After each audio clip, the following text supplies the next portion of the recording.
that they just can't quite get the global hero rotations down very well. So this is a map where if you ban it, I can totally understand it. They may also plan to later on in the series end up taking Warhead Junction, as they're going to leave that open since it was first banned to Mighty. Now we're going to start things off on Sky Temple as our first map. All right, here we go in Sky Temple game number 1, match number 1 of HGC Korea. Let's see what Raven plans on having, because as you said, they were not 100% using the global talents, and they tried to take Falstad and couldn't really use him, so banning out seems to be the right choice from the beginning. Yeah, no shocker there, as he's kind of taken the place of Tastar in these bans. Malfurion will be first picked here. Yep, and Malfurion has 100% ban pick rate in Korean. 44 games, 44 times picked or banned, so that's how high Malfurion is in the meta right now. It's insane. It's not a big shock with just how high impact the hero is in terms of his rooting, his heal output, also his ability to give cooldown reduction. And this looks like we've kind of reached the point now in this tournament where the meta has not, it's really settled. It's not really, there's not that much up for debate anymore. You can almost cast this with your eyes closed. As we're just seeing the prioritization of Malfurion. This leaves open Varian Ragnaros. Sometimes we see one of these two on the left side of your screen, Varian or Ragnaros, take first priority, then Malfurion is paired on the other side. Now this is where things start to get interesting, though, as to what Raven wants to do here. Zeratul is open, but Raven, again, I talked about this yesterday, they don't really prioritize Zeratul right now, whereas other teams like Good Game actually like to. So, you know, a Good Game, L5, we've seen Miracle and Black, you know, use Zeratul in this rotation if it's available. Raven, on the other hand, not so much, and they're going to go with the Tychus here, which is a good denial on SDE, and the ETC pickup here is semi-global. Yeah, ETC is also one of the most picked and banned, and also want to point out that Varian and Tychus has been climbing in. Compared to last week, they had lower than 70% ban pick rate, and just from yesterday, they were close to 90% ban picked. So you can see how Varian is just so much stronger in this meta right now with that taunt, and Tychus also not really a prioritized hero in a way. Not like Tychus is banned the first time, Sure, but still just melting down those tank, the front lines. It's super important in this meta.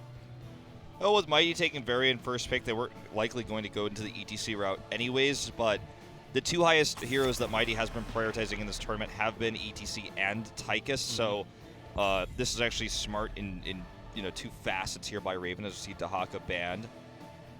And with Mighty's ban on Dahaka and ETC already taken away, they're likely to find themselves globalists here in this draft. There's only a few global heroes left, like Brightwing, for example, who isn't going to fit that draft at this current moment in time. I think Raven would do well to ban Karazim here, just simply to stop the mobility. We talk a lot about Karazim. Why is he picked over Rhaegar? It's just the fact that he has better mobility in fights, and he also has that mobile cleanse essentially later on in the game. It's a little bit later as he gets that, you know, towards the mid to late stages of the game, but he's just so mobile. It's hard to catch him. He can do damage. He can bounce around. It's hard to catch that guy. Yeah, I think he's one of the supports that can actually rotate with an ETC. Or that's a little surprising to ban out Medivh. We have seen Sans play Medivh in the past when he was playing on Whitewater in Season 3. Prioritized the hero quite highly, in fact, sometimes shockingly so. I think that's the feedback from their scrims. I'm guessing they had some info behind, because Mighty has never played Medivh in HGC Korea yet. Just once. Magi played it once, that was it. And it didn't have the biggest impact. And this is not like Towers of Doom. This is Sky Temple, so a little bit surprising to see that. Well, it doesn't look like Mighty wants to bring Karazim to the table at all here. They're going to grab SDE's Li Ming here too. So we're not going to be seeing that Monk, so perhaps the Medivh ban works out here in this case. But Medivh is normally used in Korea on channel maps, like, you know, Towers of Doom, which is most popular, or Cursed Hollow, where you can deny. Sometimes Tomb of the Spider Queen, a little bit tougher to find value at a Medivh there, but we do see it sometimes, pretty rarely. I find the Medivh ban to be questionable, but we'll see what they have planned here. They don't have big burst damage themselves. They have decent CC, and they're going to take Gul'dan and Thrall. So Thrall going to be here again with the solo support. We saw them try this yesterday. Did not have any success. We're going to see if it works out today. And I'm a little bit worried, you know. I feel like Thrall does have his own somewhat sustainable healing, but you really want a Tastar with this guy, or at least some sort of secondary support. Gul'dan going to have slower sustained damage, which Rhaegar's not the best at healing, so not a terrible choice here. Maybe they like to have double tank in the front line, but there's a bruiser, or not a bruiser technically, assassin Ragnaros in there with them. They can either go tankier with Muradin or some other tanks, or they can also go back around and grab a Sonya even. That is also possible. Of course, came out once and lost yesterday, but that's also another option. They could also just go for Vala here. I know it's not with 2 supports or anything crazy like that, but I think that she would be a pretty reasonable kind of pickup here. They're going to go tankier, though, with the Muradin. So pretty odd draft here on the side of Mighty in terms of they prioritize Rhaegar over Kharazim, which we're not really seeing. And also they're going to go for the solo damage, Li-Ming. She's going to depend a lot on resets in fights. The more consistent damage goes to Raven, absolutely, in this first draft. Yep, and they also have Ragnaros, and looks like that's going to be it for draft number 1. Let's see if Mighty can bring back their victory as they took some before, and if Raven can bring their first win of their season. Let's go into game number 1, Sky Temple.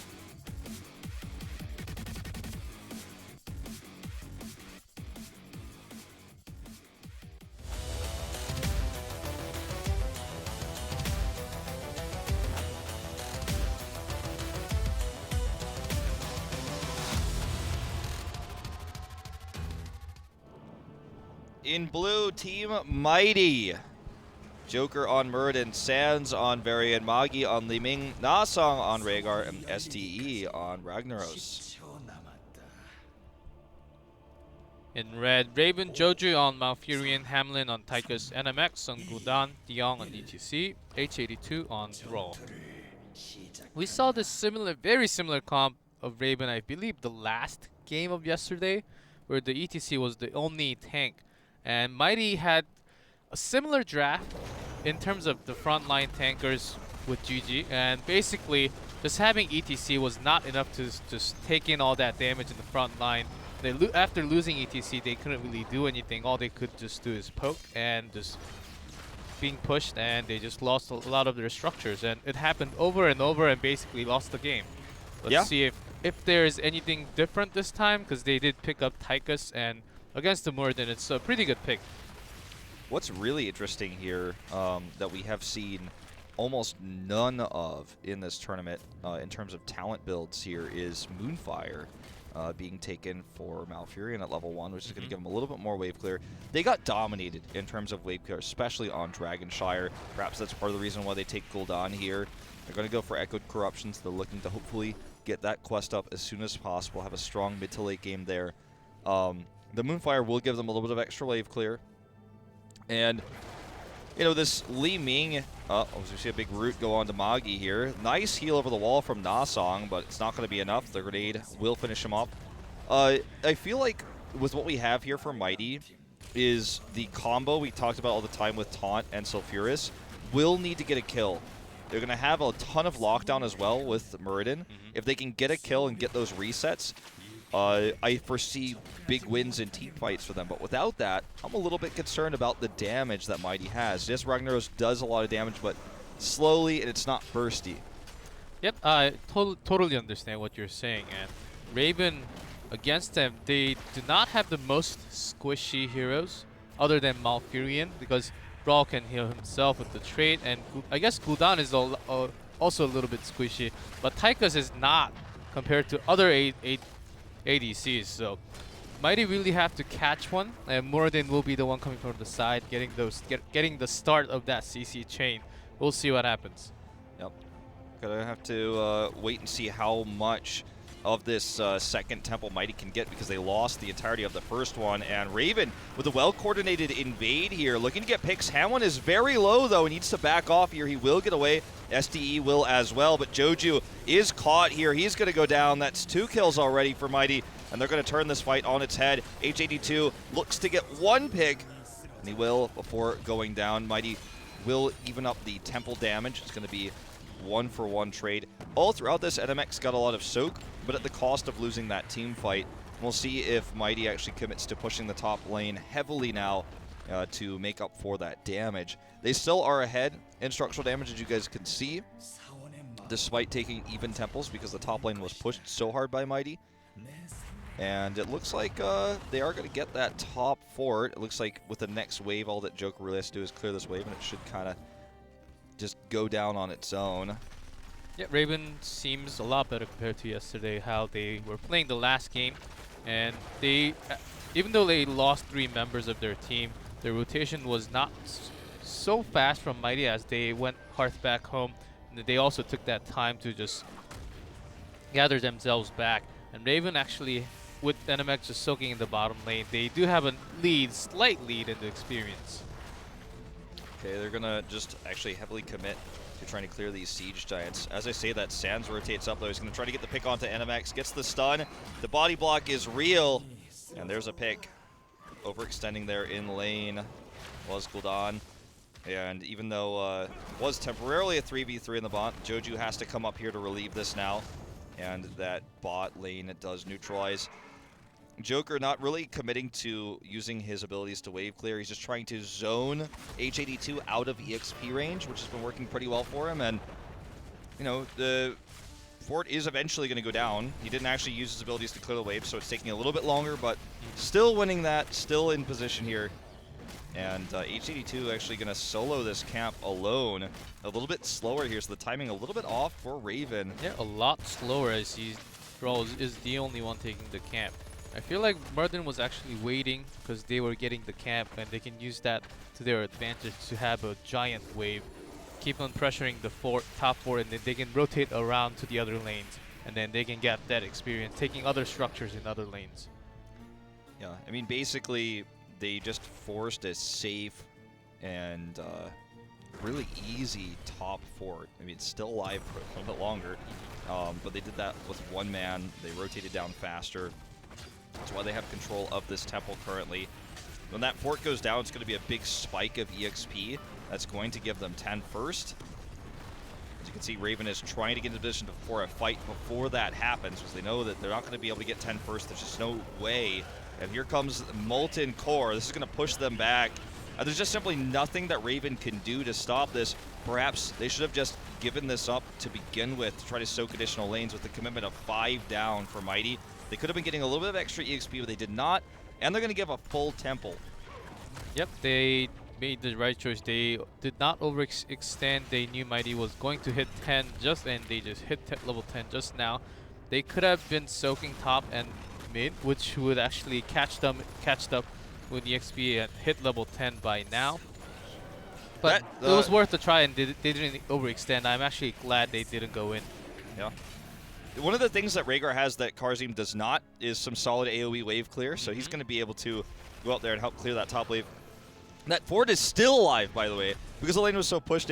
The fort aggroed the Merc camp, killed it, and then, or the Merc camp aggroed the fort. The fort killed the Merc camp, so they lost that lane for a second. They gave him a little bit more XP, but that fort is still alive, which is actually so funny to me. Yeah, but this bottom fort is also very low, and not having the well for both sides also. It didn't really matter too much because both sides didn't have the well, but it does matter for usual games when you have a well and your opponent team does not have a well at the bottom lane. Looks like we may have a neutral trade-off here in terms of Siege Giants. Again, H82 rotates down, he's seen, as Sands is going to stay up in the top lane for some extra soak. They're just going to essentially stay as a group of 4. Actually, even Sands, or not Sands, Varian going mid for some extra soak. So it's like 5 temporarily in the bot lane just to make sure they got this camp. But they lost top soak. The fort finally went down. This bot fort will eventually go down. And they're behind in EXP just because they've grouped up heavily here and didn't get anything out of it. It looks like Thrall's going to be ganked in the middle, and there he goes. I feel like ETC is not really hiding what he's going to choose, because I don't think Mosh is an option against a Leeming Wave of Force and lots of other CCs on the other team. He could have been soaking on top the entire time after just choosing stage dive. Yeah, I agree. They were late to rotate to soak. It is actually Mosh. Oh, man. Very surprising. Very surprising indeed. And I think, I mean, it's one of those desperate picks that Raven has been doing that I just don't think it's going to get value. Horrify used here. A cleanse goes down from Joju as well, so NMX will survive. Mosh interrupted almost before you could realize it went off. Yep. And this looks like a kind of a repeat of what we saw from Raven yesterday. Like, there was also that moment where they weren't paying attention to where Sands was going. Sands was soaking top. They went mid and got ganked while they had a commitment to so many in the bot, which couldn't accomplish anything. It just seems like in terms of macro play and coordination as a 5-man group, they're just not on the same page, just like we saw yesterday. And having Mosh means they have to win the team fight because they're just out macroed so big without having that stage dive. But it didn't happen. Like, it looks like it's not going to happen for a long time unless there's like a perfect 5-man Mosh, which is literally almost impossible at this. Look at this moment. It is 5v3. One, of course, Molten Core, which is more than a hero. 5v3. They cannot control the bottom temple. They don't contest mid. Yes, they're down a talent tier, but you should never, ever, ever have 2 temples taken from you like this when you're grouped as 5. You get one or the other. You force them off. But to get neither, it's almost unheard of in competitive Heroes of the Storm. So I don't want to be hypercritical here, but definitely there were opportunities wasted for Raven. Despite being down a talent tier, they absolutely could have contested as a 5-man group. Now they're split, they're getting caps, but so much structural damage done from 2 temples. I mean, that's what happens when you get a team wipe in the late game. It does not happen 9:30. This is exactly why when you're making a team, having all those team members, you have to have at least one dedicated, very smart, so to say, the brain of the team. And looks like Raven is missing their brain. Like, I'm not talking too down on them. Like, they have brains, guys, but their strategy is all about teamfight, when the meta right now, it's really away from teamfights and it's more of macro and then having that lead and then going into teamfight. Looks like they just want to full commit into teamfight, which is not happening too likely for them. These 5-man, these 4-man groupings are costing them a lot of soak. Look at the map right now. They're going to try to gank Joker. This time they may finally get a pick. Joker does pop Avatar here. Nope, gets over the wall. He's out. Hamlet's going to commit, gets Storm bolted, and 5-man for this. In the top lane, Sands is pushing. Or sorry, I keep saying Sands because he normally plays Rag. It's SDE. SDE is pushing the top lane. And they're going around trying to look for picks like they just did, but it's nothing so far. It looks like they can actually catch Nasang here. Yep, Nasang will actually finally get caught here. Silenced, but the retreat, I don't know if it's going to happen. Horrify attempted to slow them down, but look at the resets here. Magi is having the time of his life. 4 for 1. Mighty takes that trade any day of the week. He'll take it on weekends and holidays. And that was a 4v3 under a fort, but still. And Leeming was basically their only damage assassin there. But having that reset, of course, helped a lot. Raven, they committed way too much and did overextend. I guess not catching Joker at the first time kind of tilted them, wanting to make more bigger plays, and they failed to do so. Okay, they need to group up, defend this boss. They have Gul'dan. I don't think he has Echoed Corruption based on the amount of deaths he probably has this game. I just don't simply think it's possible for him to have that right now, but he's probably getting close. They need to defend this boss ASAP. They contest whatever temple is left. And that's exactly what they're going to do. They're going to send NMX and H82. The rest to soak, it looks like mid. Nope, they're rotating down. They're going to clear the boss first to try to save this keep. Whatever temple is left, they need to 5-man it. Mighty actually can and might get 20 before Raven hits 16. I think that's actually possible here. And it looks like we're not going to have a long game in this Sky Temple, game number 1. Mighty really They're like a hurricane going through this map right now, just out macroing Raven so far. Okay, they can take a 5v4 fight here now. Even down a talent tier, they can do it if done correctly. If they sync up the Sundering into a Horrify, they've got a Silence as well. Now, they're just too late. They lose both. Now Muradin's coming down, and it's going to be a 5v5 down a talent tier. They didn't get the 20 you mentioned. Well, they have certainly gotten close. With 2 keeps down, they're going to push as a 5 towards the spot. NMX is way too far forward, and he is so dead, G-Clef. This is not even a question. If anyone asks me why he's there, I have no answer, and that is going to be dead Gul'dan. 10 kills to 3. Well, that wasn't too far away from the keep, but having just by yourself, and when you see the entire Mighty just rotating down, because they actually saw them rotating down, someone should be calling that, or at least pinging, pressing that V to just have them go back. I think Raven really, maybe they should actually be thinking about game number 2 already. I think that's always an option if you're just so behind on the game. Well, they survive for now, okay? They're not hanging on by a thread. You ever see a thread that's like at the bottom of the thread, like the smaller thread that's a thread? They're like hanging on by the thread of a thread. that's also on the edge of a knife. That's over the fire. That like they fell out of the frying pan from. That's what they're at in this game right now. But we'll see if they can. They're gonna need to win team fights to get wipes. They have forts worth of EXP that comeback mechanic maybe. If they can win consistently fights the rest of this game, they could potentially win it. But they're going to have to do that while also dealing with 2 waves of catapults in the mid lane, 3 waves of catapults in the top lane. Make that 4 in just a moment as the 4th one is coming over now. It's going to be an uphill battle. It's going to be vertical, in fact. Yeah, as I said on our way back home yesterday after the games, Mosh is a heroic that is super strong. They can actually turn around the entire game, but it's not working. Not even working. It's never working right now. No, definitely not. It has not been working since maybe like 4 months ago-ish, and especially against the Li Ming with Wave of Force. No, just no way. Everybody's just so much better than they were when Mosh was a viable heroic. Like everybody is just so much better at Heroes of the Storm, and that just doesn't work anymore. I mean, he's trying to get in position. Look at the position of Mighty. Not going to happen. Horrify here, though, really good. Sands is silenced as well. They just don't have enough damage. They were so close. They had everything lined up as well as they could have there. But it's a wipe, and that will be game 20 is reached for Mighty. And they could do a victory march to the core, which is already under attack by catapults and the temple. And it is going to be a 15-3, very quick 15.5-minute game here. Raven, I want to say showing signs of life, but not so far in this best of 5. Mighty making it look easy. Yep, they certainly made it look easy, but it's not as easy on Raven's side, of course. They really need to get a single game. That's going to be the start of their streak. Who knows? And they really need to get the shot calls. And Mighty just going around the entire map, having that global control. Even they didn't have a global hero, and having that global control and hitting that smash at the right time, NMX picking on the same target, getting those resets. Well played by Mighty. I get the feeling Deong is the shot caller, just based on the camera shots we've had.